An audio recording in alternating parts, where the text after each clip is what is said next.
All right, man. We're back. Episode 505 of the podcast. I'm your host, RJ Carbone, and you are listening to BD4.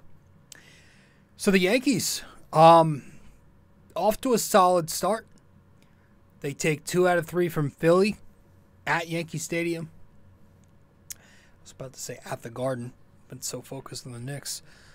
They take 4 out of 6 in the first homestand of the year to open the season at 4-2. Getting the job done right now. Taking the first and last game of both of these series. I wanted the sweep badly, but you had to expect the Phillies to run into a win at some point. They weren't going to start the season 0-6. This is the defending National League champions. But yeah, it feels good right now. Could be a better start, but 4-2 is much better than 3-3, and it's not bad. You know, you could always be the Mets, get the doors blown off you twice in a row, and then get a little bit of hope only to get swept via a walk-off earlier today. Man, that's funny. So I'm cool. I'm cool with 4-2 so far. The Yankees are playing well. They've won both series. Let's talk about it. Cue the intro. Welcome to BD4, an RJ Carbone podcast. BD4, where there is no better way to get your Yankees and Knicks analysis. We also do MMA. Yanks every series, Knicks every game, MMA on occasion. BD4 is a 5-star show on Apple Podcasts, also available in video format on YouTube and Spotify. So thanks for stopping by, and we hope you enjoy the show. Champion of the world, turning, looking, see ya! Anthony for 3, bang! That one goes down, and the game is tied! Time! Penetrates, creates, and showing some dexterity as well with the left hand. Yankees win! All right, let's talk Yankees, man. Hey, that was, again, that was good. That was a good series, and we're going to get right into it. Episode 505. Going to waste no time here. The Yanks take 2 out of 3 from the Philadelphia Phillies at the stadium.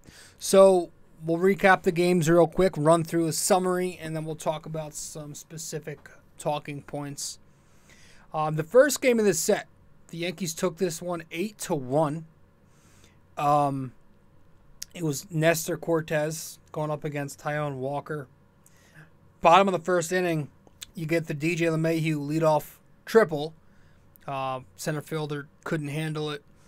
Then you have, I think it was Rizzo and Judge walking back-to-back. And then Giancarlo Stanton with the RBI.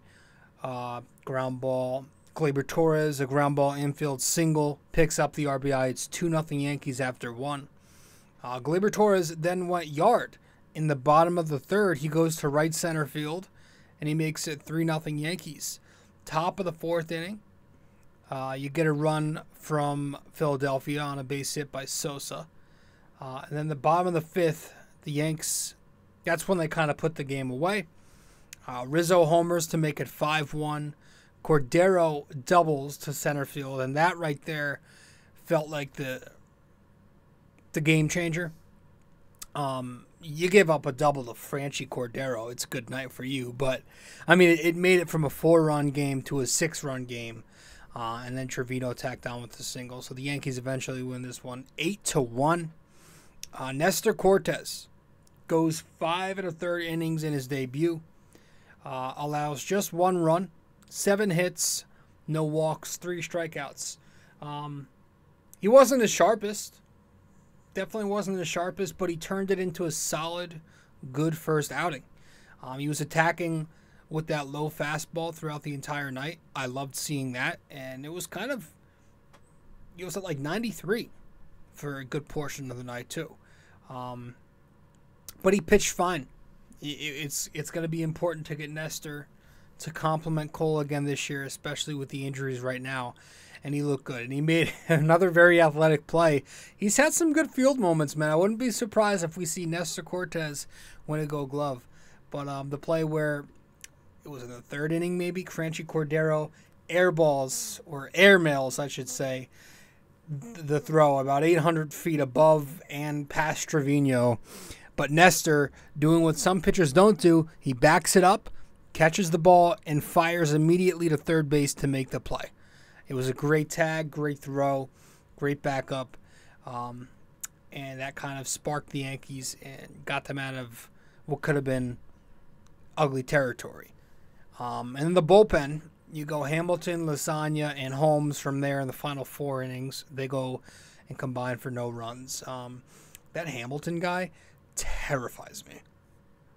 Nightmare fuel. He looks intimidating as hell. I don't know who he is, but he scares the shit out of me just looking at the guy.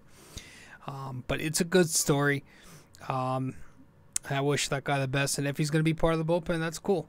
He has this new pitch. I forget what they called it, but it's like a slider changeup combo. The Yankee bats in this game go for 8 runs on 9 hits, 9 walks, 7 strikeouts, 4 of 13 hitting with runners in scoring position. You had a couple hits for DJ, Gleyber, and Trevino. Gleyber had also walked 3 times and had 2 RBIs. And the home run that he hit in this game was the 100th of his major league career. Big milestone there. Anthony Rizzo, 2 RBIs.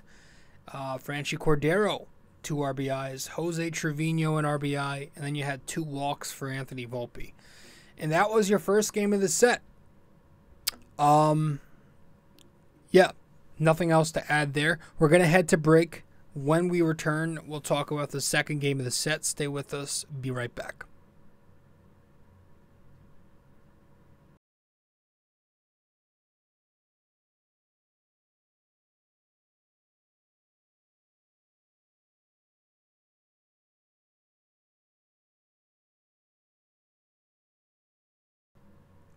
All right.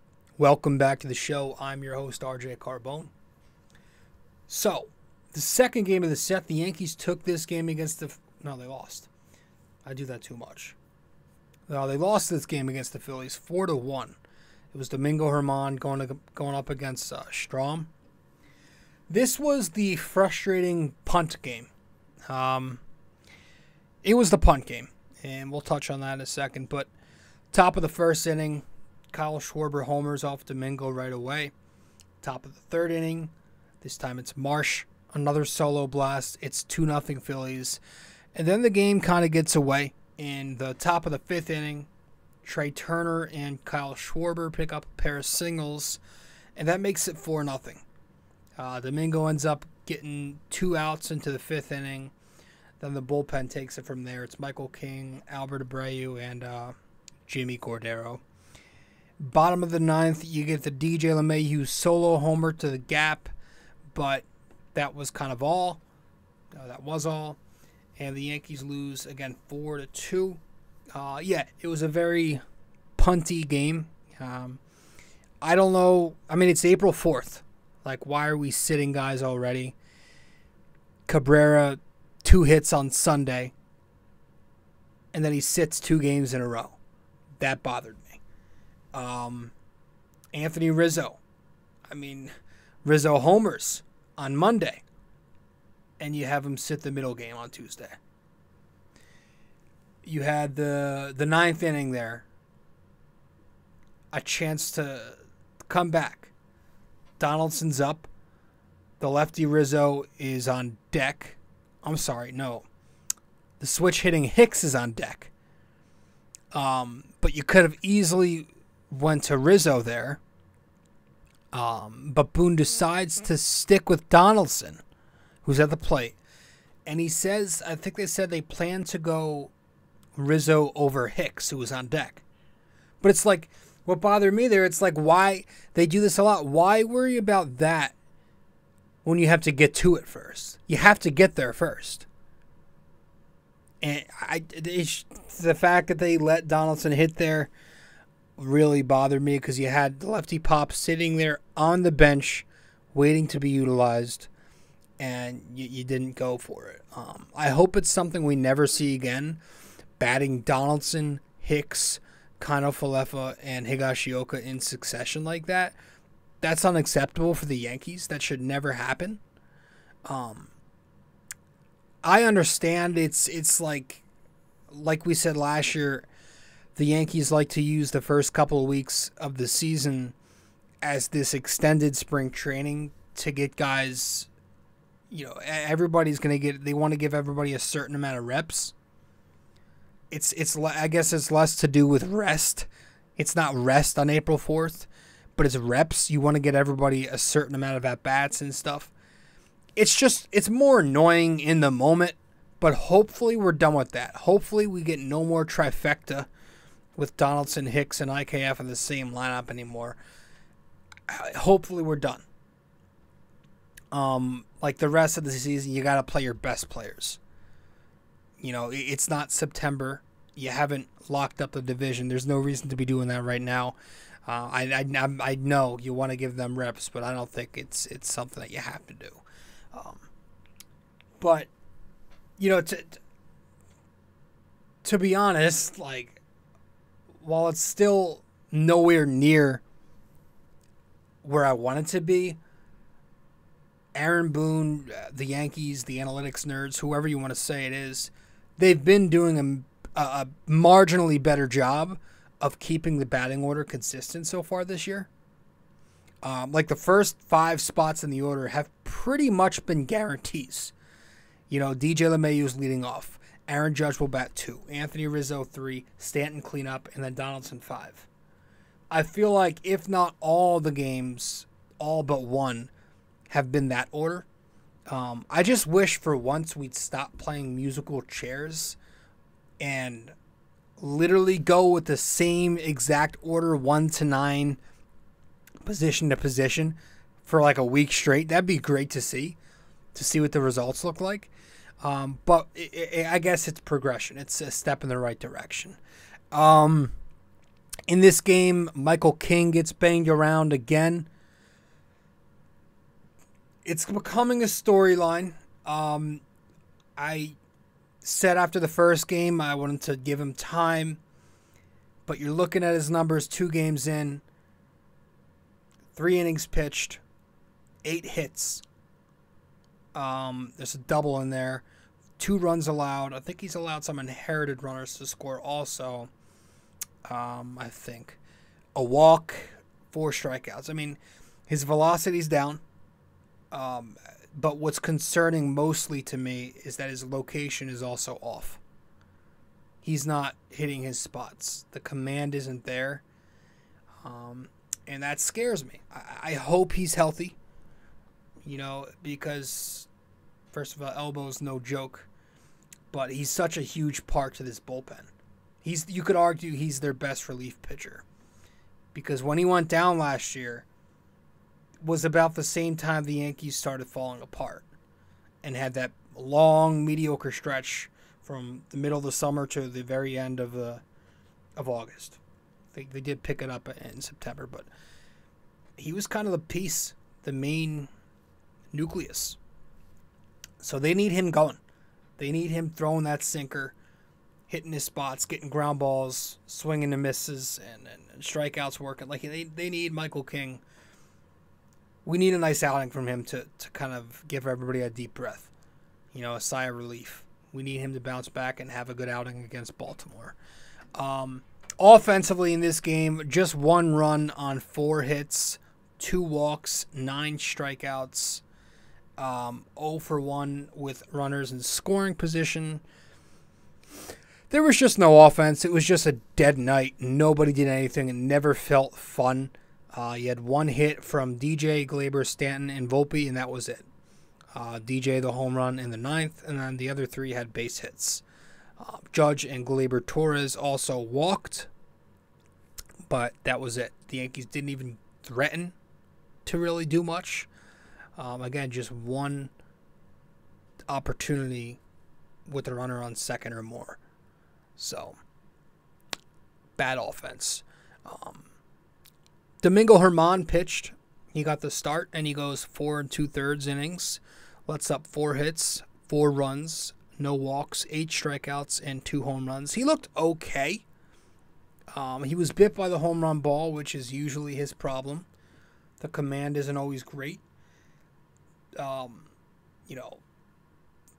He left a 92-mile-an-hour fastball up in the strike zone twice for those 2 home runs. You can't do that. But, he at the end of the day, he could have left with a solid outing, but he struggled at the end there, and then King couldn't hold it for him. He hangs a curveball for a base hit, throws a wild changeup to Stubbs, which ends up being a hit, and then he leaves the game with runners on first and second and 2 outs, but King couldn't hold it. I think he'll be okay again. Nothing crazy. I just think he'll be a decent number 5. He usually does a nice job of filling in that role. That's it for the game. Amazon Prime and all that shit sucks. I hate it. So I got to use the account on my. I don't have an account. I got to use my sister's account for Amazon Prime. Sometimes I got to use my other sibling's account for Peacock, Apple TV. I got to make an account. I hate it so much. I feel like there's worse. It's worse. I feel like it's gotten worse this year. And I saw the schedule, the TV schedule, and there's just so many apps, and you have to have this app, that app. What's wrong with cable TV? I know I sound like an old man, but how is this growing the game of baseball if you're excluding people? Not everybody has great internet. Not everybody has internet. Well, maybe everybody in 2023 has internet, but not everybody has great internet. It's also very delayed, and I hate that. I really hate that. Not even a thing about notifications. I just hate the fact that the game has already happened, and I'm watching a 1-minute delay. The Jonas Brothers joined the S booth on Tuesday. Kind of brutal. I don't want to say it was brutal because I don't hate it. I found it semi-entertaining because of how cringe some of it was. They were talking to them and they're going like, oh yeah, we were diehard Yankees fans growing up. So you think they had a little bit of baseball knowledge. And then they kind of start calling the games. Well, I don't know who the fuck it was. Joe. He's calling the game. And he's referring to the bullpen. The guy calls it the ball pit. And then you got Anthony Volpe at the plate. He gets a base hit up the middle, a simple single. And you got him going, is he going to go? Is he going to go? No. I was like, these guys don't know anything. They don't know baseball. He's out there calling the game for the entire half inning. But I will say, yeah, compared to some of the other guests that the Yes Booth has had over the years, doctors, Billy Crystal, did they have Fauci on? I think they had Fauci even. They have authors on there to promote their books and whatnot. Eric Adams, the mayor, has been on there twice now. This was an actual promo that wasn't horrendous. You know what I mean? There was no narrative to push, no garbage. There's a reason. It was just, a fun little promo for their concert, which is coming up at Yankee Stadium. So I guess, compared to everything else we've seen, this was the less of all the evils. Still, though, could you imagine if Anthony Volpe, when Jonas was calling his at bat, if that would have been his first major league home run there? You already know Michael Kay was shitting himself and probably wanted to take the mic there just in case. That moment, oh my God. Just listening back to it and hearing Jonas call it, what the hell is this? Completely would have ruined it. I wanted to hear the Sterling interview before that. They said that they were all with Sterling and Waldman the half inning before they joined Kay and Cone. That would have been funny. How the hell did that one go down? did John even know who they were? Back on track. Let's talk about Game 3. Going to head to a quick 30-second break, though. When we get back, we'll talk Game 3. Stay with us. Be right there. BD4 is located on many different platforms. You can listen to the podcast on Apple Podcasts, and if you do there, be sure to give us a 5-star rating and review. You can listen to it on Spotify, but you can also watch the podcast on both Spotify and YouTube. BD4 is available on many other platforms as well. All you got to do is search it up. Apple Podcasts, Spotify, YouTube, and much more. All right. Welcome back to the show. I am your host, RJ Carbone. Let's talk about today's game, the third game of the set, which took place today, and the Yankees bounced back and picked up the victory behind Gerrit Cole. The Yankees won 4-2. It was Aaron Nola going up against Gerrit Cole. Bottom of the first inning, Gleyber Torres singles to left field. 1-0 Yankees. Bottom of the sixth, Gleyber Torres singles to center field. Makes it 2-0 Yankees. Top of the seventh, the Phillies get on the board when Jake Cave, ex-Yankee prospect, drives in a run off a sac fly. It's 2-1. Cole pitches an out into the seventh inning before it's NYY-NYK and later Holmes to take the ball. And the Yankees end up getting it done, winning 4-2. 4 runs, 9 hits, 3 walks, 8 strikeouts, 2 of 11 in scoring position. Gleyber with a 3-for-4 afternoon, 2 RBIs. We'll talk on him in literally a few seconds. Hits from everyone else today besides Volpe and IKF, who came in for Donaldson for the after the hamstring injury. We'll talk about that. Cole will also touch on him in a little bit. He stays hot. And again, Lasagna and Holmes looked strong. The Wednesday day game at the beginning of the season is always very annoying. I don't know what they're thinking when they schedule that, but, the working guy, the working human being, the working fan can't get to this game. Fortunately, I was home at the time, so I got to catch it. But, 90% of your usual fan base is the blue-collar New Yorker, right? Like, he's not going to be around for this game. But, yeah, it was a win. It was a good win. And I want to start off this segment of this portion of the show by giving out our first award, tipping our cap to Gleyber Torres, because I thought he absolutely deserved the tip of the cap this series among our position players.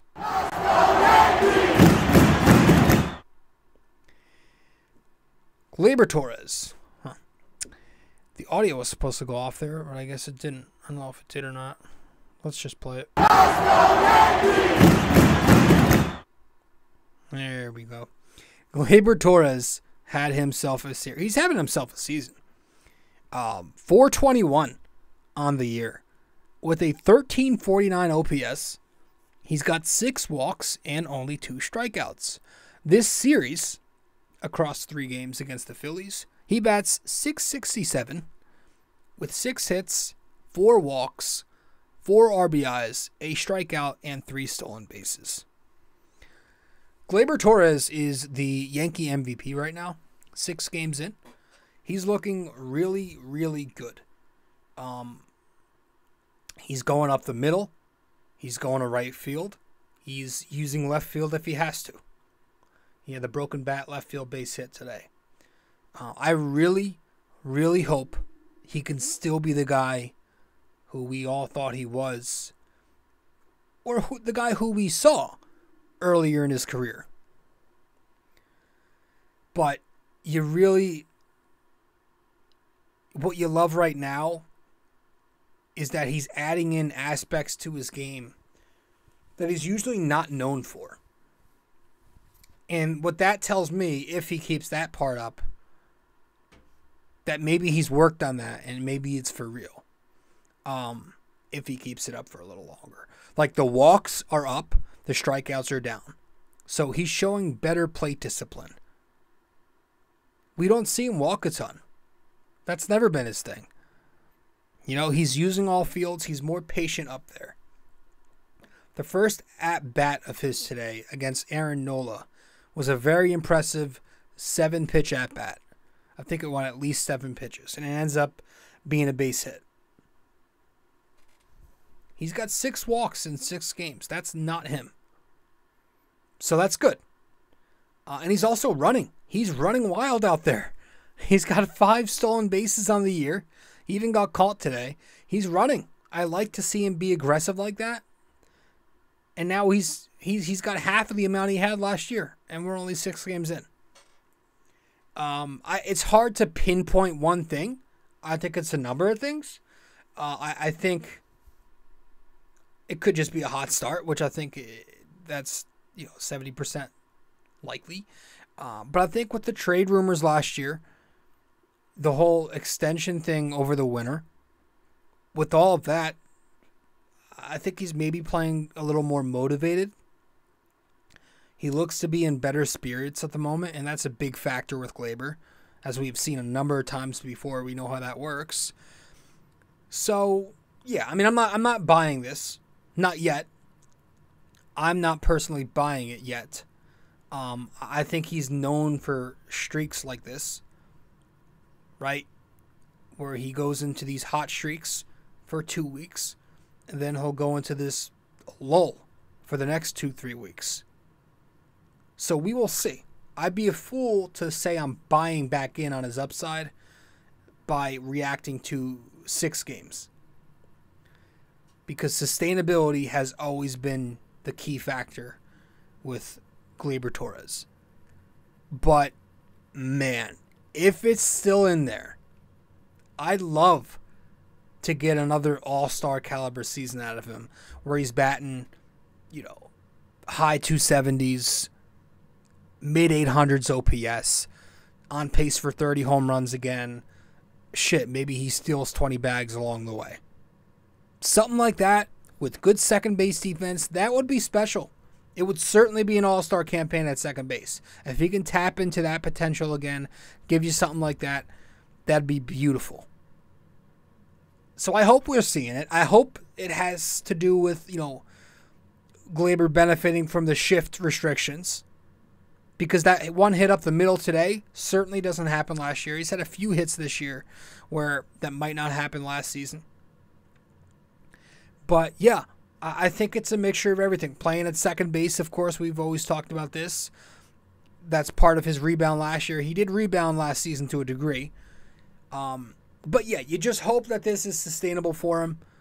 It's 6 games. I'm not jumping out the window yet. I think anybody who's buying back in after 6 games is out of their fucking mind, because anybody who knows Gleyber Torres knows that he's prone to this. But it is promising, again, knowing that he's thriving in areas he's never usually thrived in before. So that might be something to pay attention to. He's walking, he's stealing bases. But Gleyber Torres gets my tip of the cap in this series. Moving on. The Yankee bats this series as a whole, more of the same. They scored runs. They, find the graphic here, they hit for power. They didn't do great situationally. They hit .234 this series, batted .240 with runners in scoring position. They averaged just about 4.5 runs a game, collected 24 strikeouts, which is 8 a game, had 22 hits, 9 of them were extra base hits. It was what you're going to see. Good offense. They're a good offense. We talked about Gleyber. DJ LeMahieu. He's looking good. I'm not, again, same thing here. I don't want to declare him back. But he had 4 hits this series. So far on the year, I believe it's been 5 games for him. He's batting .300, and his OPS is over 1,000. He has 1 hit in each game this year. And in 3 of the 5 games he's played in, he's been on base at least twice. Watching DJ LeMahieu right now and seeing him drive the ball again is refreshing. It's a good sign. He's had a triple, a quasi-triple, but he's had a triple, he's had a home run, he's had 2 doubles, and he has 2 singles on the season. So the power is there. He's making consistent hard contact. Even some of his outs have been hard hit balls. I certainly hope he's back, because if he's back, he changes the entire dynamic of the Yankee lineup, because it adds that 300 hitter up top. Maybe not quite 300 anymore, but still, if we can get him batting on a high clip and getting on base, hitting with some pop again at the leadoff spot, and I expect the strikeouts to go down, I think that'd be huge. Just somewhere in between what we got in his first 2 seasons here and the last 2 seasons. Maybe bat 285 for the Yankees this year. If he can do that, that'd be wonderful. Again, you got to be careful with early season numbers. He looked great at the start of last season, and then came the injuries. He was one of the better Yankees before the toe started bothering him. So hopefully that's all it was, and that's all in the past, and he's healthy now. Because if he is, then that is a hell of a 1-2 at the top there. That is one lethal 1-2 combination there with he and Judge. It'll bring back memories of 3-4 years ago, whenever it was. He gets on base to start a game, Judge pops a home run, and all of a sudden you got a 2-0 lead in the first inning. Such a key boost, such a big boost to any team, such a demoralizing, action if you're the opposing team. But yeah, Gleyber looks great. DJ looks very good. Even Rizzo up top looks solid too. Quietly having a nice start, batting .313. He's got 4 RBIs already, 4 walks, home run. Jose Trevino has quietly been hitting, and nobody's talking about that. He's, batting .308, 3 RBIs, a home run. Now, he's only played 4 games, but he's starting well. A lot of people expected him to just fall off this year, so it's nice to see a good start. Oswaldo has been pretty adequate. He had the rough couple games to start the season, but I think he's been pretty decent. He had the hustle double today. He also drew a walk. He has hit in 3 consecutive games and been on base 2 times in 2 consecutive games. Franchi Cordero has done well in limited opportunities for the Yankees. Aaron Judge is batting .348. Giancarlo Stanton has been up, has been down. He sat today against Nola, who he hits well, but I guess the cold weather, they know Stanton gets hurt all the time. They wanted to give him a sit day. So most of the lineup's doing pretty well. You got a few struggling Yankees at the moment. Donaldson, Hicks, Volpe, who cares though, and IKF. Only 2 of those guys are everyday guys, and one of them isn't healthy at the moment. One of them is. So it's not killing the lineup. The offense is still producing as a whole. This whole Josh Donaldson thing is interesting now, because there's a decent chance that he goes on the DL. And if that happens, I would call up Peraza. I would at least call up Peraza if you DL Donaldson. Because why not take advantage of that? If you're the Yankees and if you're Cashman, your ego won't take a hit now, because now you've got an excuse to use that roster spot on a young, promising player who you could also be using to showcase and build trade value on. But I think what the Yankees are going to do here is be very boring and be classic Yankees. Since there's already a logjam in the infield, I just have a feeling they're just going to stick with it and go Rizzo, Gleyber, Volpe, DJ from first to third. And they just keep giving Peraza everyday reps down in AAA, and they just keep him there because they also have Cabrera, they have IKF, who they probably will go to first. But just judging by Boone's comments about Peraza at the end of the spring, about his at-bats looking all right and okay and not being too impressed, given that they just sent the guy down 2 weeks ago, I don't see a promotion all of a sudden happening. I think it'd be the smartest thing to do. I'm always for the youth movement. That was my big thing last year. At the end of the year, I was tired of old, injury-prone, not exciting, boring players, and I just want more excitement in here. And I'm glad we've got Cabrera. I'm glad we've got Volpe. I'm glad Torres is having a resurgence here at 26 years old right now. But it'd be great to get Peraza up here. It certainly would. I don't see it happening, but I would love to see him come up here. I just don't see it happening because if they call him up here, I feel like he would be on the bench, and they're not going to do that. They want the guy to get everyday at-bats. But if it was up to me, yeah, he's up here playing at third base. Going back to Tuesday night, Aaron Hicks got booed. He strikes out on Tuesday night, and he gets fucking hammered by the Bronx.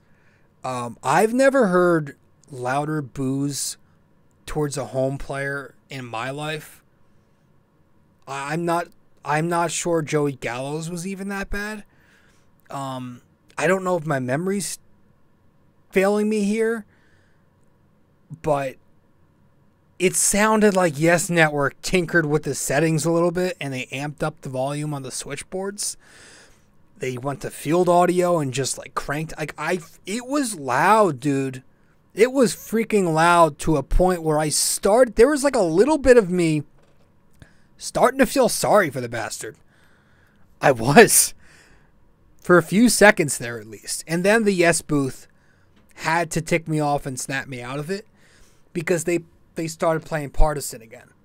And Cone gives some, soliloquy about getting booed.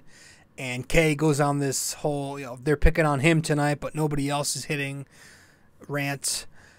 And it's like, hey, this is not about now. This is not about Tuesday. This booing thing, it's always more than what it looks like on the surface. When Yankee Stadium is booing you, it's always more than what it looks like on the surface. Unless it's the idiotic boos when Stanton went 0 for 5 on his home debut. But you have to go all the way back to 2018 to get the last time Aaron Hicks had a full, solid season. Because since then, he has been dreadful. In 2019, he batted .235, .769, batting average OPS across 59 games. In 2020, the shortened schedule, he batted .225, .793 in 54 games. And then it got really bad. In 2021, he batted .194, .627 in 32 games. And then last year, he batted .216, .642 across 130 games. And he's currently 0 for 7 with a .125 OPS across 3 games. So the boos are about an entire resume at this point. That's what they're about. He's a dude in his mid-30s, or I'm sorry, what was he, 31, 32? He's a dude in his 30s not performing well for a fifth consecutive year if he does it again. And let's not act like he's been the most accepting, understanding player out there. I'm not going to sit here and pretend like it's been self-inflicted. Because Aaron Hicks made those comments again. Again, 2 years in a row. He's making comments about his role. The first time last year, he's throwing Aaron Boone under the bus, who has done nothing but make excuses for the guy all the time, on top of playing him every day anyway. So I don't know what that was about. And then again, last week, he's talking to Brendan Cootie if that's even how you, I'm sorry if I pronounce your name wrong. He's talking to Brendan, whatever his name is, about, being confused on with his role. It's a very ballsy thing to do after doing nothing for this team and being a complete negative for 4 years. Because you don't see Isaiah Kiner-Falefa complaining. His role was reduced. He doesn't love it, but he deals with it. And he takes accountability about everything he does. You got our new left fielder right now, Oswaldo Cabrera. He's out there picking up hustle doubles on a pop fly that Aaron Hicks probably doesn't even reach first base on before the outfield retrieves the ball. There's a reason he's getting booed. It's like it's not out of nowhere, man. And it's unfortunate. It's unfortunate. I don't like it, but I get it. I'd probably be in the stadium booing him too if I was there that night. I think we're going to have ourselves, I honestly do think we're going to see a Gallo 2.0 moment where it's at this toxic boiling point where it's going to force the organization to act. We don't want you. You don't want us. Let's just part ways. I think the Yankees need to read the room and know that it'd be best for both parties at this point. Because I no longer have hate for Aaron Hicks. Just like I no longer had hate for Joey Gallo at the end of his tenure. And when it gets to that point, with someone as passionate and angry as me, not even hating you anymore and feeling bad, that's when you know it's kind of time. Like, the time to do it was honestly after last season. He could have just quietly went in the winter, DFA, trade, whatever. You got Bader here, Cabrera. You could have went down much easier that way. But now you've backed yourself into this corner where you've got this very toxic relationship between the Bronx and Aaron Hicks, and the Yankees are just this middleman deciding what to do. You got to have Judge come over and console him, which props to Judge, by the way, because that is what the Yankee captain is supposed to do. But it's bad. It's an ugly situation, and you don't want it to get worse. You don't, man. I don't like the boos, but I'm not getting mad at the Yankees fans for doing it because it's not self-inflicted. It is self-inflicted. It's ugly. And I think that's I don't want to, this is supposed to be a positive episode. We won the series. But we are talking about struggling Yankees. Anthony Volpe struggling a little bit. He hasn't looked great at shortstop to me. He's had some good moments, but he's also had some rough moments. Earlier in the season, I think it was the second game against the Giants. He dropped that ball to shortstop. Game 2 of this series was pretty bad. He had a couple of moments, some tough throws. Not today, some tough throws. Didn't make an excellent tag. But we'll see where that goes. At the plate, he's still not hitting. He's walking, but he's not hitting much. Some more strikeouts recently. No power at all yet. But it's early. It's cold out. I'll give the kid a month. We got to see what happens. We got Baltimore coming up. That's a ballpark that hitters like to hit in. Well, maybe not anymore. But, yeah, I'm not. Anybody who's overreacting at Volpe struggling is. The kid is notorious for getting off to slow starts. And then when he gets going, he gets going. So I'm going to give him time to adjust to the big leagues. It's a different level. And, he's fine. Let's talk about the Yankee pitching staff. In particular, I want to talk about Gerrit Cole to start off, because Gerrit Cole is going to get my tip of the cap for this series. He's getting my tip of the cap.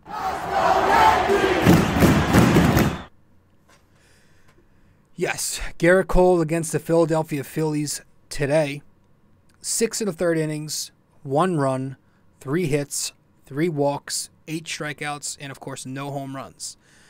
The big turning point to me, I thought, was in the top of the second inning where he gives up the annoying 2-out double that goes over the wall. But instead of letting that mess with him and letting it all unravel, which we've seen in the past, he goes 0-2 to Alec Bohm, the next at-bat, and he eventually records the ground out to end the inning. So I thought that was key. And he finishes 12 1/3 innings, 1 run. Overall on the year, he's got 12 1/3 innings, 1 run and no home runs. The no home runs is big. That's the big thing right now. He's limited the home run ball in 2 starts to 0, which has helped him support a 0.73 ERA. Last year, he gave up over 30-something home runs. Since he's come to the Yankees, he's been bit by that. So that's a promising sign to see. The fastball velocity is there. The movement on his pitches is there. But the upping the usage of his four-seam fastball, I love that. He's attacking. It means he's attacking. Going against the grain, right? Not just throwing breaking balls and off speed, but he's primarily fastball. 60% fastballs in each start so far.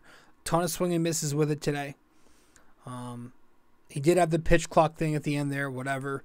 But,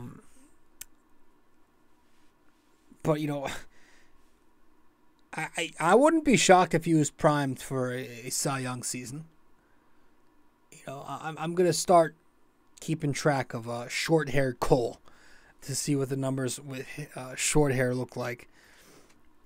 But, fat Cole.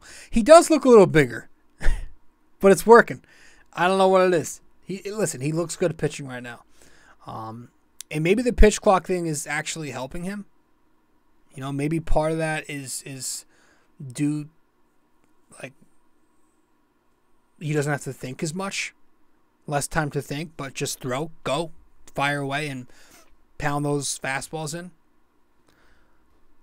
Maybe that has something to do with it. But he looks very good so far. Gerrit Cole's been on fire. Who else is getting my tip of the cap is Clay Holmes. Yes, I tip my cap to Clay Holmes because he looked good this series as well. As you can see on the screen, he had a good series. 2 innings, no runs this series in 2 games. Just allowed a base hit, and that was it.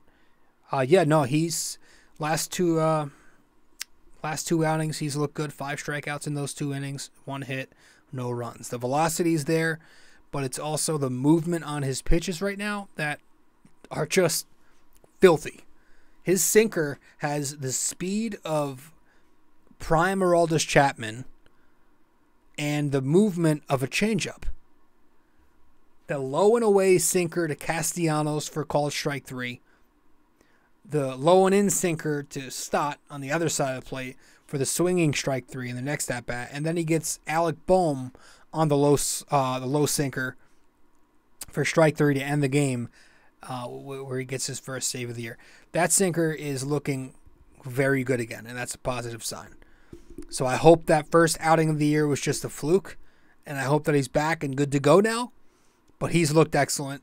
And overall, Yankee pitching has looked very good. It continues to get it done as I expected. They always find a way through injury to just look solid. People were so worried about the injuries, and I was a little bit too, but I just had a feeling the pitching would hold it down. And it's done that so far. 7 runs allowed this series total. And on the season, through 6 games, they're allowing 2.3 runs per game. Cole has been great. Nestor was good. Brito was great. And I expect him to be back up at some point. Peralta has gotten it done. Lasagna looks like he's back. Again, Clay Holmes looks like he's primed to have a bounce back after the second half of the year. But, even some of these randoms are pitching well. Cordero, Hamilton. It looks good. So Baltimore is up next. That used to be a must-sweep series. Not too long ago, it was a series you had to take all 3. Now I think, they're pretty decent. I think you take 2 of 3 and you call it a solid series. I still would like to see a sweep, but, they're a decent team. The first game is actually on Friday because for some reason they decided to cancel this one already or postpone it already 24 hours before it even happens. We're calling a rain out, which is annoying, but yeah, that's what they did. And that's it. So what we're going to do is head to our final break, get back and wrap this up with our trivia. Stay with us. Be right back. We also have a website now for BD4. If you go to BD4blog.com, you can find the blog, the podcast links, and also where to find me on social media. Just go to BD4blog.com. Studio 69 Productions is a podcast production agency created by Leo Rodriguez to allow content creators to market their podcast. It's an online platform that will market your podcast or any other project that you're working on. Get in touch with Leo Rodriguez from Studio 69 Productions. You can find Studio 69 Productions on Instagram at Studio69NJ. Studio 69 Productions, where dreams are heard and born.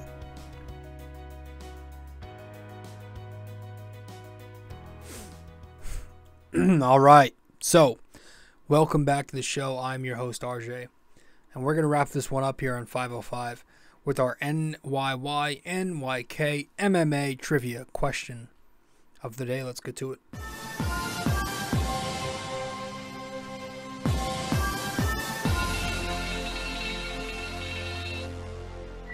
All right, so for this episode 505, our NYY-NYK-MMA trivia question of the day is, it's a true or false question.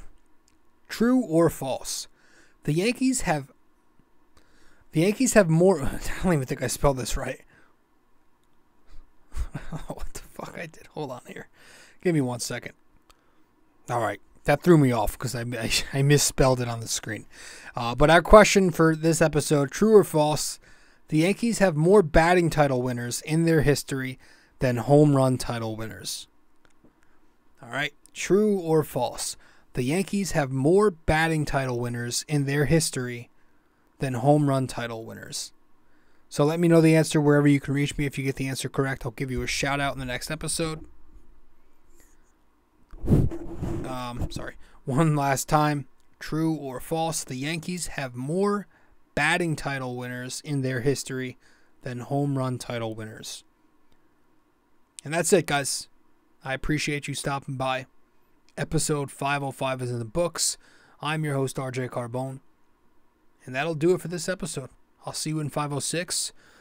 We'll be back with the Knicks. We took a game off. We rarely do that, but it's the end of the year.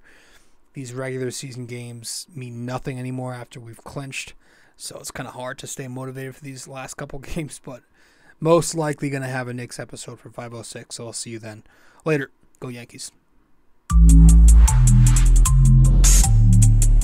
This episode was brought to you by Anchor.